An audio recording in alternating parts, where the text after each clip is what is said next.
Hello दोस्तों, कैसे हैं आप सभी। होप सो आप सभी अच्छे होंगे। दोस्तों आज हम लोग बीआरएफ के नेक्स्ट चैप्टर के इंपॉर्टेंट एमसीक्यूज डिस्कस करने वाले हैं इन दिस वीडियो। तो स्टार्ट करते हैं सबसे पहले क्वेश्चन से। हमारा पहला क्वेश्चन दिया है, property in the goods in the sale of goods act means, या वस्तु में संपत्ति वस्तु की बिक्री अधिनियम में, उसमें क्या अर्थ है। मतलब वस्तु की संपत्ति या प्रॉपर्टी इन द गुड्स, इसका सेल ऑफ गुड्स एक्ट में मतलब क्या है, या फिर वस्तु बिक्री अधिनियम में इसका मतलब क्या कहा गया है। किसका मतलब, गुड्स या फिर वस्तु की संपत्ति का मतलब, या वस्तु में संपत्ति का मतलब क्या कहा गया है। ठीक है, तो वस्तु में संपत्ति का मतलब वस्तु की बिक्री अधिनियम में क्या कहा गया है। ऑप्शंस हैं आपके, ऑनरशिप ऑफ गुड्स, पहला ऑप्शन है वस्तु का स्वामित्व या फिर ऑनरशिप ऑफ गुड्स। दूसरा ऑप्शन है पोजीशन ऑफ गुड्स या फिर वस्तु का कब्जा। तीसरा ऑप्शन है एसेट इन द गुड्स और लास्ट ऑप्शन है कस्टडी ऑफ गुड्स। क्या इसमें से सही ऑप्शन होगा। तो इस क्वेश्चन का जो सही ऑप्शन है वो है option A, that is ownership of goods. Sale of goods act में प्रॉपर्टी इन गुड्स का मतलब क्या कहा गया है, ऑनरशिप ऑफ गुड्स या फिर वस्तु का स्वामित्व। ठीक है, वस्तु का स्वामित्व या फिर उसके ऊपर किसकी ऑनरशिप है, ये होता है किसका मतलब, sale of property in goods का मतलब in the case of sale of goods act. या फिर वस्तु में संपत्ति का मतलब वस्तु बिक्री अधिनियम में क्या है, प्रॉपर्टी ऑनरशिप ऑफ गुड्स या फिर वस्तु का स्वामित्व। ठीक है, यानी कि ऑप्शन ए इसका सही ऑप्शन हो जाएगा। ऑप्शन ए इसका सही ऑप्शन हो जाएगा। नेक्स्ट क्वेश्चन क्या दिया है, अगला क्वेश्चन दिया है, it is necessary to determine the precise moment. ये जरूरी होता है प्रिसाइज मोमेंट को पता लगाना ऑफ टाइम जिस पर कि ऑनरशिप गुड्स का पास हो रहा है सेलर से बायर को, विक्रेता से किसको, खरीदार को। क्यों, क्योंकि रिस्क पास करता है किसके साथ, ऑनरशिप के साथ, या फिर प्रॉपर्टी के साथ जो है वो क्या होता है, रिस्क भी जाता है। प्रॉपर्टी लेना बस ये काफी नहीं होता, उसके साथ आपको रिस्क भी लेना पड़ता है। अब जैसे मान लेते हैं आपने कार खरीदा, तो कार आपकी क्या है, प्रॉपर्टी हुई। तो कार के साथ साथ कार का रिस्क भी है कि भाई देखो कहीं कार को ठोक ना दे, कहीं स्क्रैच ना पड़ जाए। तो आपका, या फिर जब सेलर आपको कार बेच रहा है तो उस दौरान आपको केवल वो प्रॉपर्टी नहीं बेच रहा है, प्रॉपर्टी के साथ साथ रिस्क भी ट्रांसफर कर रहा है। यानी कि उस सेलर के साथ रिस्क भी ट्रांसफर हो रहा है, या फिर उस सेलर जो है आपको प्रॉपर्टी के साथ साथ रिस्क भी ट्रांसफर कर रहा है। यानी कि during the sale not only property transfers but also the risk associated with that property also transfers। ठीक है, तो रिस्क जो है वो भी पास होता है। अच्छा, next, action can be taken only by the owner. और उसके बाद एक्शन केवल कौन ले सकता है, ऑनर या फिर मालिक ही उस पर एक्शन ले सकता है। ठीक है, तो एक्शन भी क्या होता है, एक्शन भी केवल कौन ले सकता है, ऑनर ले सकता है, जो उसका मालिक होगा, जो उसका, जिसके पास उसका स्वामित्व होगा। ठीक है, और साथ ही साथ वो प्राइस के लिए सूट कर सकता है, प्राइस के लिए उस पर मतलब जोर डाल सकता है, किस पर, सेलर पर, कि भाई हाँ भाई प्राइस जो है उसको देख देख के थोड़ा तोल मोल करके हमको अच्छे से बताओ क्या कीमत लगा रहे हो उसका, इस कार का। ठीक है, यानी कि जब तक कि सेलर बेच नहीं देता तब तक वो सारी बातें, मतलब सारी बातें झूठ कह सकता है कि हाँ भाई इसका प्राइस इतना है, इसका प्राइस इतना है। जैसे ही बिक गया उसके बाद तुम झूठ बोलो या नहीं बोलो, ठीक है, मतलब उसके बाद तुमको सच बोलना है भाई कि सेलर जो है वो लाई करता है, does not lie unless the, मतलब कि सेलर जो है वो जब तक प्रॉपर्टी पास नहीं हो जाता बायर को तब तक वो झूठ नहीं बोल सकता है। कौन, सेलर। आफ्टर दैट आप जो भी झूठ बोलना है बोलो, लेकिन आफ्टर या फिर अंटिल द गुड्स ट्रांसफर या फिर गुड्स सोल्ड आपको लाई नहीं कहना है, किसको, बायर को, झूठ नहीं बोलना है। तो ये सारी चीजें जो हैं होती हैं, और इस वजह से क्या होता है, इस वजह से गुड पास होता है सेलर से बायर को।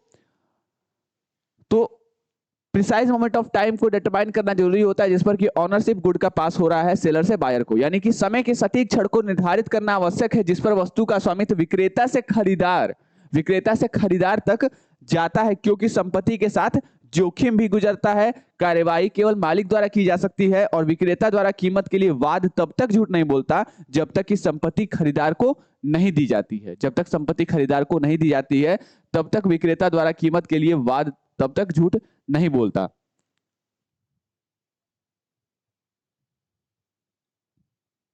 ठीक है, तो उपयुक्त सभी इसमें से ऑप्शन हो जाएगा ऑल ऑफ द अबव।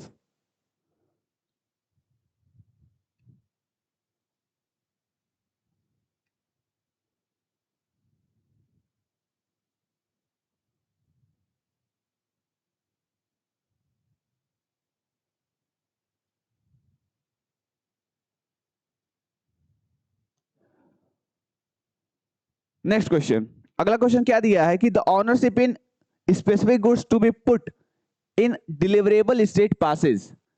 कह रहा है कि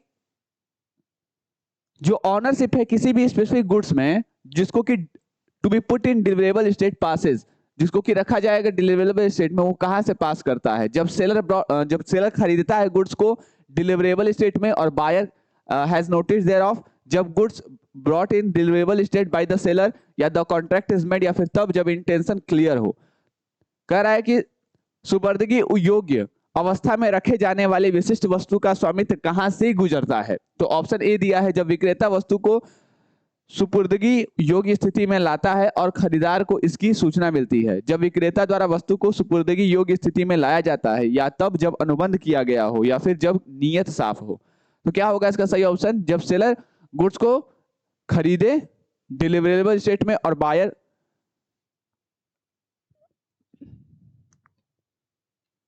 तो ऑप्शन ए इसका सही ऑप्शन हो जाएगा, जब विक्रेता वस्तु को सुपुर्दगी योग्य स्थिति में लाता है और खरीदार को इसकी सूचना मिलती है। अगला क्वेश्चन क्या दिया है? For passing of property in goods, कह रहा है वस्तु में संपत्ति के पारित होने के लिए वस्तु क्या होना चाहिए? वस्तु डिलीवरेबल स्टेट में होना चाहिए, वस्तु मैन्युफैक्चरिंग स्टेज में होना चाहिए, कंज्यूमेबल स्टेज में होना चाहिए, मार्केटिंग। तो अगर आपको पास करना है प्रॉपर्टी को, तो आपको आपका गुड्स किस में होना चाहिए? डिलीवरेबल स्टेट में होना चाहिए, यानी कि वितरण योग्य अवस्था में होना जरूरी है। Next question, when the goods are sent on sale, जब गुड्स को भेजा जाता है सेल पर और रिटर्न बेसिस, सेल या फिर रिटर्न बेसिस पर, तो प्रॉपर्टी जो होता है गुड्स में वो पास होता है बायर को। ठीक है, कब पास होता है? जब बायर सिग्निफाई करता है अपने अप्रूवल या एक्सेप्टेंस टू द सेलर। जब बायर सिग्निफाई करता है, यानी कि जब खरीदार विक्रेता को अपनी स्वीकृति या स्वीकृति का संकेत देता है, तब जब बायर प्लेस करता है गुड, यानी जब बायर जो है वस्तु को गिरवी रखता है, या जब जो खरीदार है वो वस्तु को गिरवी रखता है, या तब जब बायर रिसेल करता है गुड, या उपयुक्त सभी।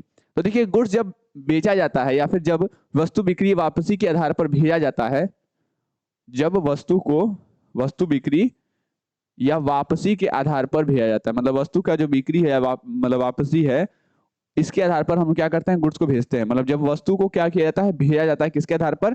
वापसी या फिर बिक्री के आधार पर। तो वस्तु में संपत्ति खरीदार के पास क्या जाती है? तो वस्तु में संपत्ति खरीदार के पास क्या जाती है? ठीक है, यानी कि जो आपका बायर है उसके पास क्या जाता है? तो वस्तु में संपत्ति खरीदार के पास क्या जाता है? जब खरीदार विक्रेता को अपनी स्वीकृति या स्वीकृति का संकेत देता है, जब खरीदार वस्तु गिरवी रखता है, या जब खरीदार वस्तु को फिर से बेचता है, तो उपयुक्त सभी। ठीक है, का सिंपल सही आ रहा है कि जब वस्तु बिक्री या वापसी के आधार पर, जब वस्तु जो है वो भेजा जाता है, किसके आधार पर? सेल या फिर रिटर्न के बेसिस पर। तो प्रॉपर्टी जो होता है गुड्स का, वो कहाँ पास, वो प्रॉपर्टी जो है गुड्स का पास होता है बायर को। ठीक है, कब ये पास होता है बायर को? यही पूछ रहा है, यानी कि कब ये विक्रेता को खरीदार को ये पास होता है? जब विक्रेता या जब खरीदार विक्रेता को क्या करता है? अपनी स्वीकृति देता है, अप्रूवल करता है, सिग्निफाई करता है अपना अप्रूवल। जब बायर प्लेस करता है गुड्स को, जब बायर क्या कर देता है? गिरवी रख देता है। तो इन सारे केसेस में सेलर क्या करता है? सेलर गुड्स को भेज देता है। किसे? बायर को। किसके बेसिस पर? या तो रिटर्न के बेसिस पर, या तो सेल के बेसिस पर। ठीक है, रिटर्न के बेसिस पर कब भेजेगा? रिटर्न के बेसिस ऑब्वियस तब भेजेगा जब गिरवी रखा हो। ठीक है, रिटर्न के बेसिस पे तब भेजेगा जब खरीदार वस्तु को फिर से बेचता है, मतलब दोबारा रीसेल करता है, कहता है कि भाई देखिए गुड्स खराब है, आप दोबारा, तो नहीं, अमेजोन में जैसे रिप्लेसमेंट वाला होता है, तो रिप्लेसमेंट हो जाता है, दोबारा वही गुड्स आता है, लेकिन साइज छोटा या फिर मतलब कुछ भी अगर कमी रहती है तो उसको सुधार कर कंपनी दोबारा आपको भेज देती है। और तब जब विक्रेता अपनी स्वीकृति या स्वीकृति का संकेत देता है, तो इस दौरान क्या करेगा? वो रिटर्न बेसिस पर नहीं, सेल बेसिस पर करेगा। ठीक है, तो ये सारी चीजें होती है, यानी उपयुक्त सभी इसमें से ऑप्शन हो जाएगा, ऑप्शन डी इसका सही ऑप्शन होगा। नेक्स्ट क्वेश्चन क्या दिया है कि a seller sends the goods and takes the railway receipt. एक सेलर जो है वो गुड्स क्या कर रहा है? भेज रहा है, और रेलवे रिसीट ले रहा है अपने नाम पर at the buyer's place, buyer की जगह पर। द सेलर हैज, तो सेलर के पास क्या है? सेलर के पास क्या रिजर्व्ड राइट है डिस्पोजल ऑफ गुड्स का? Not reserve the right of disposal of goods.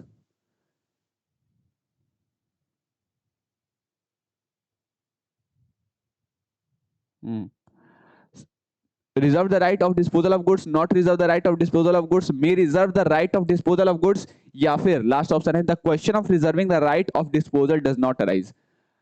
ठीक है, सेलर भेज रहा है गुड्स और उसको रेलवे रिसीट वो क्या कर रहा है? रिसीव कर ले रहा है बायर के प्लेस पर। तो सेलर के पास क्या है? ठीक है, तो वस्तु के निपटान का अधिकार सुरक्षित है, वस्तु के निपटान का अधिकार सुरक्षित नहीं है, वस्तु के निपटान का अधिकार सुरक्षित रख सकते हैं या निपटान के अधिकार को सुरक्षित रखने का प्रश्न ही नहीं उठता।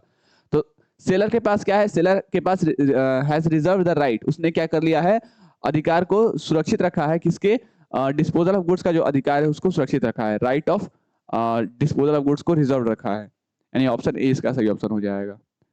Nemo that Quad non habit, इसका मतलब क्या होता है, क्या इसका मतलब होता है none one is greater than God, कोई भी भगवान से बड़ा कोई नहीं, या कोई नहीं दे सकता जो खुद के पास नहीं है, मतलब आपके पास खुद कुछ नहीं है और आप दूसरे को दे सकते हो, यानी कि जब तक किसी के पास कुछ होता है तभी वो दे पाता है, मतलब अगर खुद के पास नहीं है तो आप दे भी नहीं सकते हो कुछ।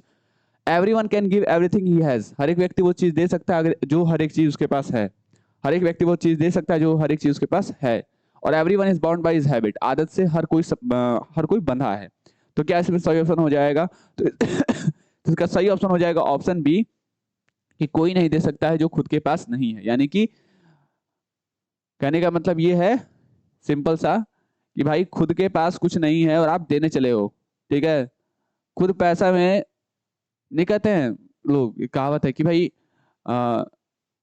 पैसा ना कौड़ी बीच बाजार में भागा दौड़ी, तो वही चीज है कि आपके पास खुद कुछ नहीं है और आप दूसरे को देने चले हो, तो इसका मतलब यही होता है Nemo that Quad non habit, ठीक है, इसका मतलब यही होता है, ठीक है, नेमो दैट, इसको पढ़ते हैं Nemo that Quad non habit, ठीक है।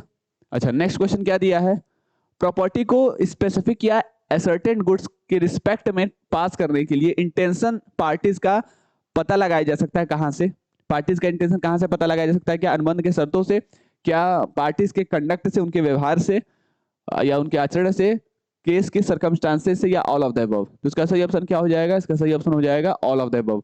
हम लोग सारी चीजों से पता लगा सकते हैं कि पार्टी का इंटेंशन क्या है, ठीक है, क्या उनका इरादा है, या फिर जो आपके पक्षकार है उनका इरादा क्या है, या पार्टियों की मंशा हम लोग पता लगा सकते हैं, यानी कि all of the above.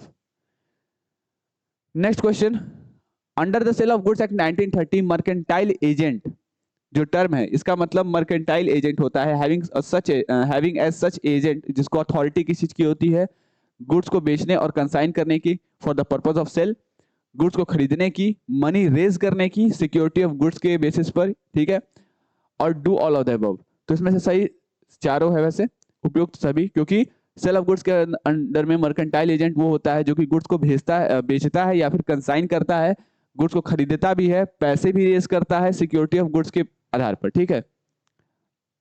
Last question क्या दिया है कि डॉक्यूमेंट्स का transfer, title to the goods का जो ट्रांसफर है टू द बायर, इसका मतलब क्या होता है, इससे क्या होता है, तो इससे क्या होता है आपका, क्या इससे एक्चुअल डिलीवरी होता है, क्या इससे सिंबॉलिक डिलीवरी होता है, कंस्ट्रक्टिव डिलीवरी होता है, या नन ऑफ दिस।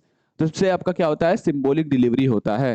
क्या होता है आपका, सिंबॉलिक डिलीवरी, मतलब जब डॉक्यूमेंट्स का क्या होता है, ट्रांसफर होता है, जब दस्तावेजों का क्या होता है, दस्तावेजों का हस्तांतरण होता है, of title to the goods sold to the buyer, तो वो क्या होता है आपका, सिंबॉलिक डिलीवरी होता है, ठीक है। जब आपका डॉक्यूमेंट्स का क्या होता है, ट्रांसफर होता है, देखते हो ना रिसीट आता है, तो रिसीट आपके बेसिकली डॉक्यूमेंट्स का ट्रांसफर है, तो ये आपका एक सिंबॉलिक डिलीवरी है कि आपको गुड्स मिल चुका है, ठीक है, तो दिस इज सिंबॉलिक डिलीवरी। जब गुड्स का डिलीवरी होगा ना तब आपका वो एक्चुअल डिलीवरी होगा, ठीक है, तो ये आपका बेसिकली क्या होता है, सिंबॉलिक डिलीवरी होता है। एक्चुअल डिलीवरी बता दिए। कंस्ट्रक्टिव डिलीवरी जो है ये बेसिकली क्या होता है, जब पूरे पार्ट्स आपको मिले नहीं रहते हैं या फिर पार्टली आपको गुड्स मिल जाते हैं, तो वो कहलाता है कंस्ट्रक्टिव डिलीवरी, ठीक है। तो ये बेसिकली आपके कुछ इंपॉर्टेंट क्वेश्चन है related to this chapter. Hope so ये सारी बातें आपको समझ में आ गई होंगी regarding this chapters MCQs, important MCQs. कोई भी क्वेरीज रहती है आप कमेंट बॉक्स में कमेंट करके पूछिए, चैट बॉक्स में चैट करके पूछ सकते हैं, और इवन आप हमारे दिए गए नंबर पे कांटेक्ट भी कर सकते हैं हमारे कोर्सेज को जानने के लिए, साथ ही साथ कोई अगर क्वेरीज है उसको भी पता लगाने के लिए। So till then stay tuned with Commerce Nation, and तब तक के लिए आप सभी को धन्यवाद।